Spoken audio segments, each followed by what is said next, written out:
Hello and welcome. Here is my experience of the Gran Turismo World Series Manufacturer Cup. Some information you need to know. I had set pole position for this race. So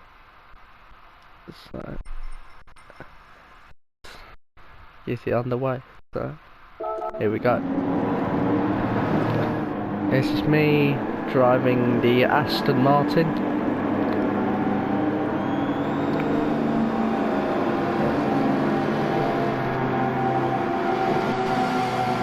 So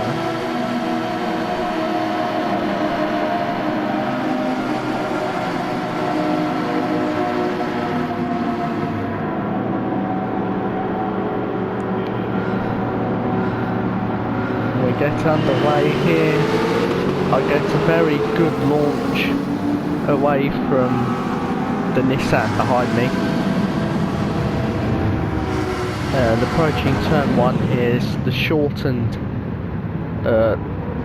circuit to Barcelona, Catalunya. Maintaining that gap. Just clipping a bit of the air.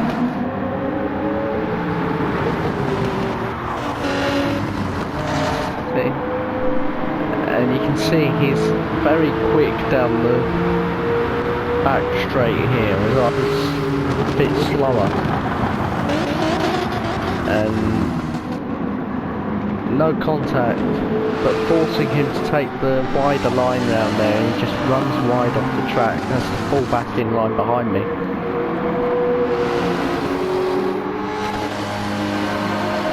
So here we are at the chicane.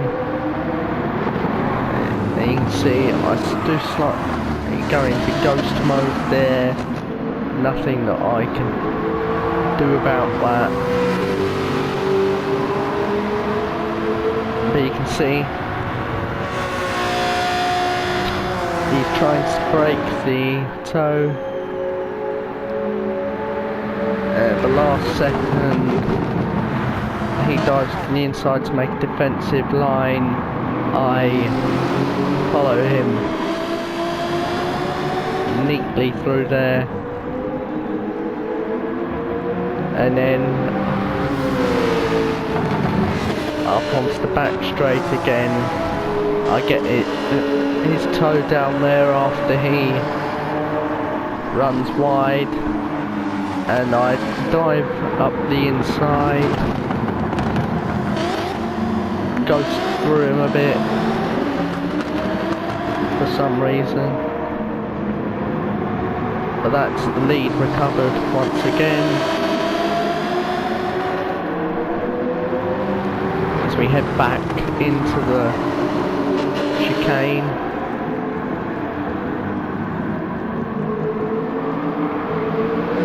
Just clipping that curve there. Once again he goes through me. At this point he does have a penalty, and so serves that and drops. No, he doesn't. Yeah, he has a penalty, serves it, and that leaves the Alfa Romeo 155 to come through.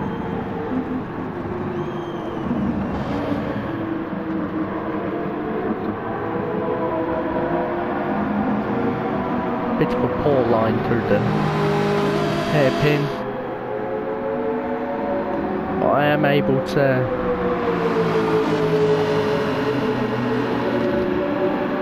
retain the position, back down towards the second almost hairpin, and you can see the gap is closing to the Alfa behind. Just a flash of the lights there, so hey, I'm going to come past in a bit. I just run a tiny bit wide. I'm trying to squeeze him out, but he gives me the inside line for the second part of the chicane. And we just, you can see me trying to get in his slipstream here. I do that, and I go to the inside for the hairpin.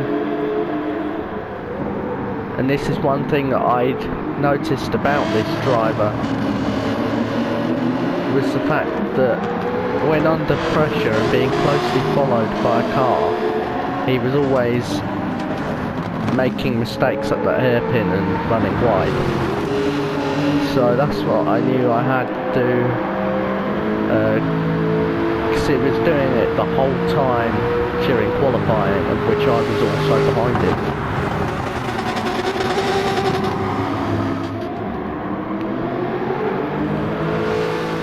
But at this point it was a British one, a P1, P3. At the end of the race it was a British P1, P2. You can see that Alpha just really difficult to handle due to the fact that it's so heavy. It's also a very loud car.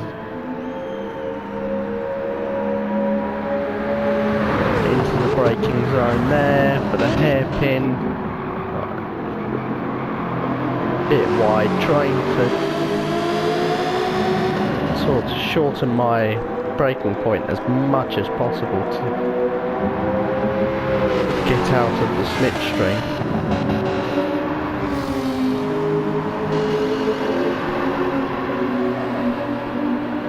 And you can see the Alpha really twitchy behind me, which is why I really wanted to pull as much distance as possible, because it was the same guy also crashed into me on the qualifying run that I had, which was going to be a sub 1 minute 15 second lap, which really would have cemented my pole position, but he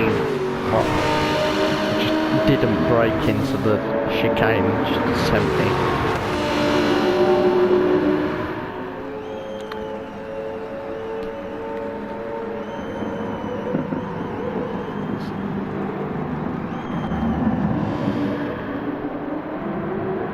At that point I'd shifted one too many years down. I was definitely making a few mistakes here by now, really feeling the pressure. That's why it closed back up so much. I went down to second gear for that corner. And there's more of the ghosting.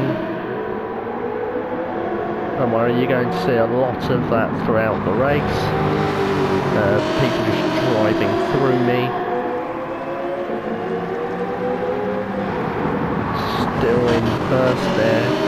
I was going about third gear, second or third gear through the corner into the chicane,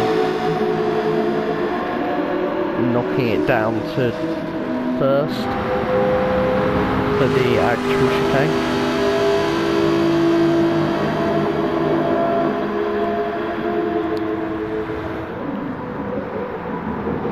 So here was one of the examples that I was saying with how he was running wide constantly. Really didn't look as if he'd got the feel of his car. So that was something I was able to capitalise on.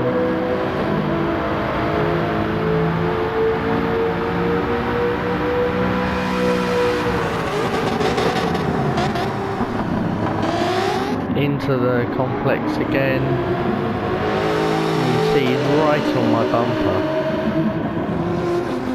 And he actually took first for a moment and then ran extremely wide. Got an amazing exit from it though, somehow.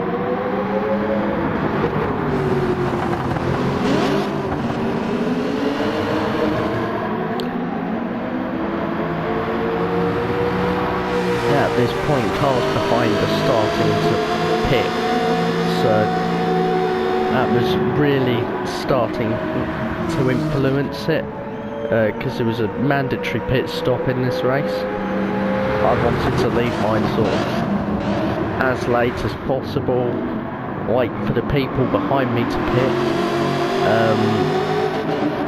but instead I went in before them, as a big chunk of like the top 10 had pitted like the lap before I pitted.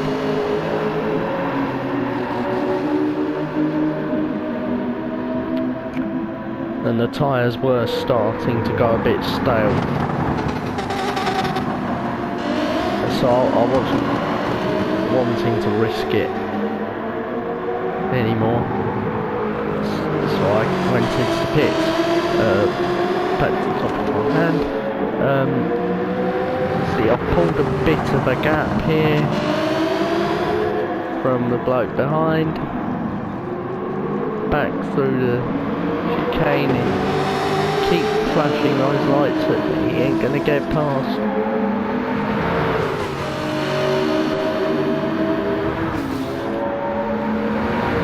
He's really making use of the slipstream down the front stretch.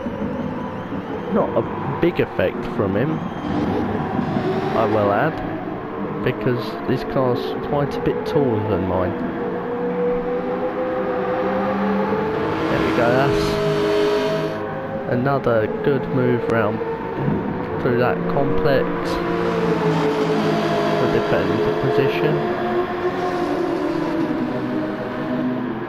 You can see the third place car has really started to drop back here.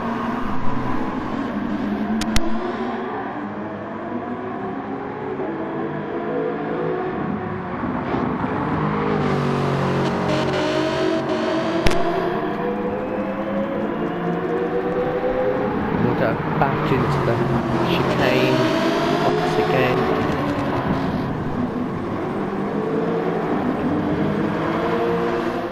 You can see here's where I dip into the pits.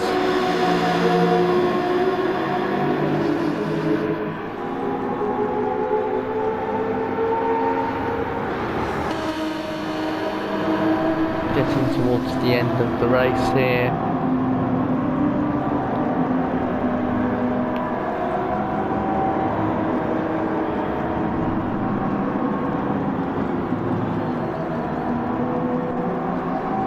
I had only lost 2 positions from this pit stop.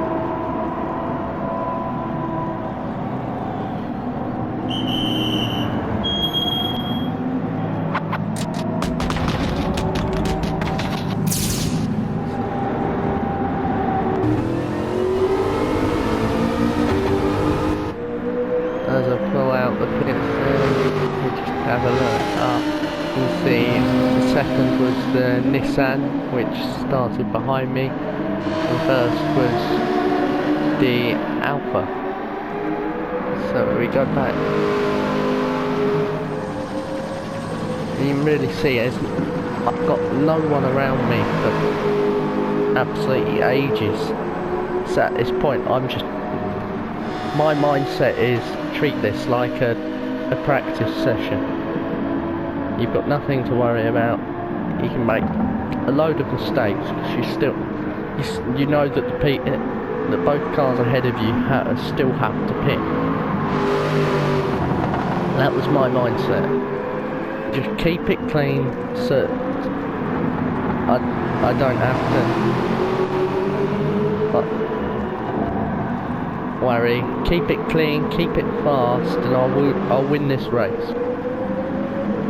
So as it stands, if they don't pit, they get a 1 minute penalty, and I'm 38 seconds behind because of my pit stop. So if they both get a 1 minute penalty, I'm winning by about 38 seconds. But if they pit, they lose the same amount of time that I do, and therefore I come out ahead of them.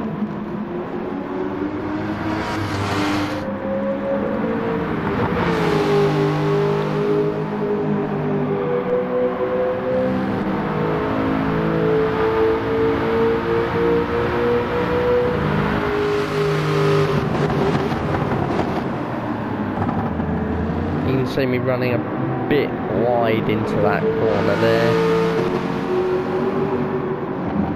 And I'm just going to shut up for a lap and just let you listen to the sound of the engine.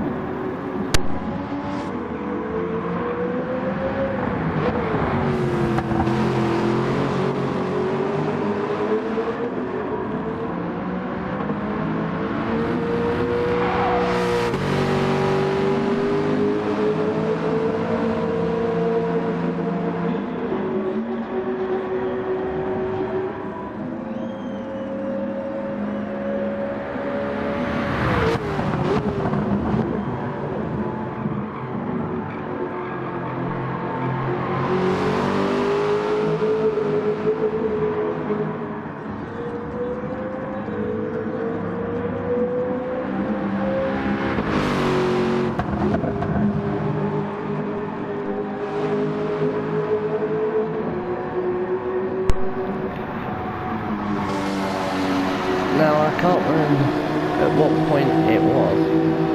You can see the lead cars here are coming up to the back of the pack, yeah. And here I am, just coming on to finish my lap. So they weren't that far ahead of me in terms of track position and where they were on the track. Time wise and how long it takes to get to that part of the track, yes.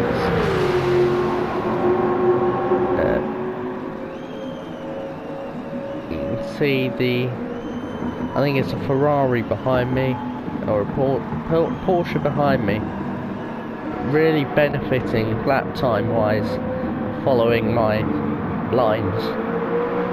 And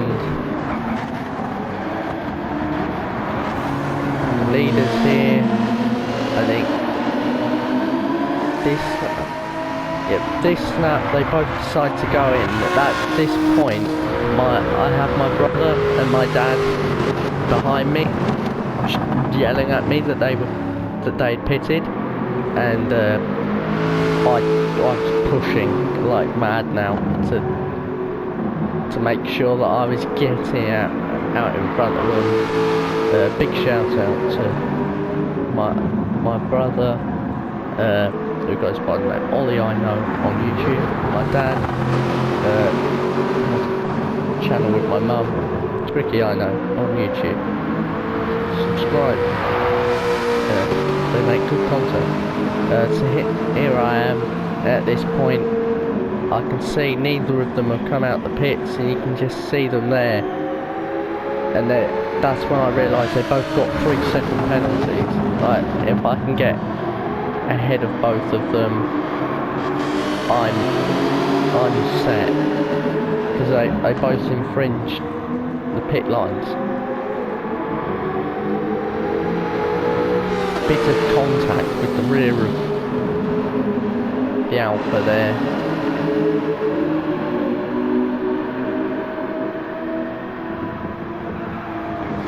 And all of a sudden I'm back in this race. But I'm just going to shut up and watch and let you listen to the rest.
are with how I won the race.